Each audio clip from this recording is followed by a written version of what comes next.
Hello, xin chào các bạn đã quay trở lại với kênh YouTube Review 5 phút. Ở cuối tập 218, sau khi Thạch Hạo đi tới mỏ cổ Thái Sơ, anh ấy đã liền gặp được cơ duyên khi tìm thấy một cái hồ nước chứa đầy khí lạnh. Cùng lúc này, ở tại bên ngoài mỏ cổ Thái Sơ vốn đang yên lặng, thế nhưng bây giờ lại có không ít lôi điện đang ầm ầm đánh xuống. Từ từ, một con thuyền lớn cũng chậm rãi xuất hiện và tiến về phía trước. Trên thuyền chính là Tam trưởng lão và một đám thiên tài chuẩn bị tiến nhập mỏ cổ Thái Sơ để rèn luyện.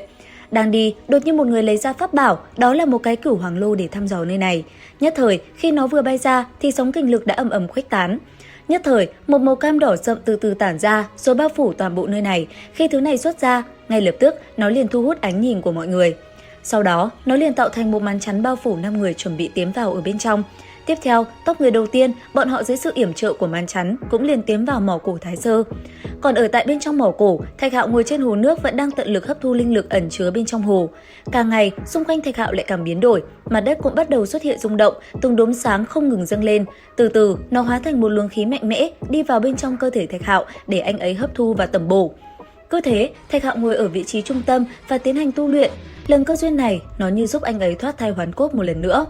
Cùng lúc đó, dưới sự bảo hộ của màn chắn, đám thiên tài trẻ tuổi của Vô Lượng Thiên cũng đã tiến sâu vào bên trong mỏ cổ Thái Sơ. Tuy nhiên, đám người này vừa bước đi lại vừa sợ hãi, ánh mắt không ngừng đảo qua xung quanh, tốc độ là vô cùng chậm chạp. Càng đi sâu, đám người này lại càng run sợ. Bất chợt vào lúc đó, bọn họ đang đi thì thấy Thạch Hạo đang ngồi trong một cái hồ nước. Bởi thế mà từng người của Vô Lượng Thiên liền bàn nhau muốn hãm hại Thạch Hạo. Đáng tiếc là phía xa, Thạch Hạo đã tỉnh táo lại. Trong lúc đám người kia bàn kế hãm hại mình, Thạch Hạo đã nghe thấy hết. Vừa khi đám người kia có ý định công kích mình, Thạch Hạo đã ra tay. Ngay lập tức, anh ấy đã lao về phía đám người kia mà công kích bọn họ.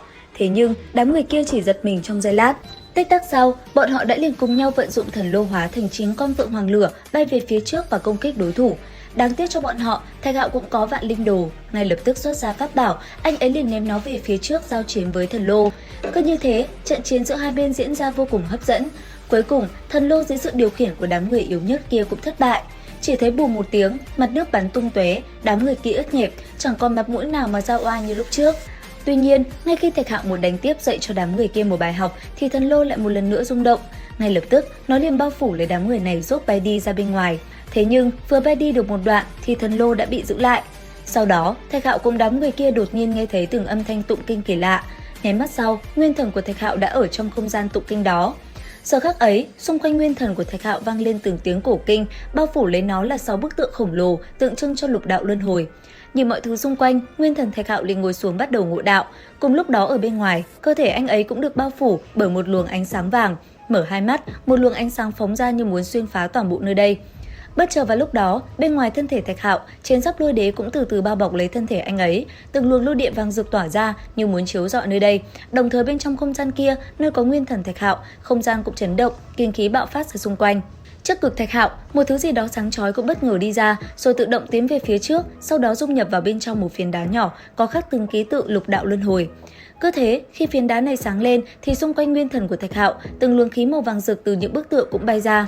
Cuối cùng, khi toàn bộ dung nhập lại, phiến đá kia lóe lên rồi hóa thành từng ký tự phù văn bay lơ lửng xung quanh Thạch Hạo. Nhìn nó, Thạch Hạo liền nhận ra thứ này chính là lục đạo luân hồi thiên công. Ngay lập tức không chậm trễ, anh ấy ngồi xuống. Tích tắc, Thạch Hạo đã liền nhắm mắt lại rồi bắt đầu cảm ngộ. Dần dần, theo sự cảm ngộ của anh ấy, hư ảnh lục đạo luân hồi cũng xuất hiện sau lưng. Cứ thế ở bên trong đó, Thạch Hạo dựa theo chỉ dẫn bắt đầu học tập bộ thiên công này, thân thể không ngừng huy vũ giữa khoảng không rộng lớn. Trải qua rất lâu, ở bên trong không gian kia, Thạch Hạo ngày càng thành thực, cuối cùng từng luồng ánh sáng lóe lên trời cao. Và sau quá trình cảm ngộ thật dài đó, Thạch Hạo cũng thành công học được lục đạo luân hồi thiên công đầy mạnh mẽ. Đến khi tỉnh lại, Thạch Hạo như niết bàn lột xác, toàn bộ bản thân được khoác lên một diện mạo mới đầy tuấn tú. Tới đây, Thạch Hạo liền phóng người ra khỏi nơi này. Không lâu sau, Thạch Hạo đã ở trước cổng vào thư viện thiên thần, nhìn cảnh tượng nguy nga tráng lệ trước mắt, anh ấy hòa vào dòng người rồi tiến về phía trước. Vừa đi, anh ấy cũng vừa quan sát đám người xung quanh lắng nghe thông tin hữu ích. Tuy nhiên, chỉ một lát sau, trước cổng thư viện tiên thiên đã xuất hiện một tên ngáng đường, chặn mọi người lại, ánh mắt nhìn chăm chăm vào Thạch Hạo. Và liệu rằng tên kia muốn làm gì? Theo dõi kênh YouTube Review 5 phút để biết thêm chi tiết các bạn nhé. Xin chào và hẹn gặp lại!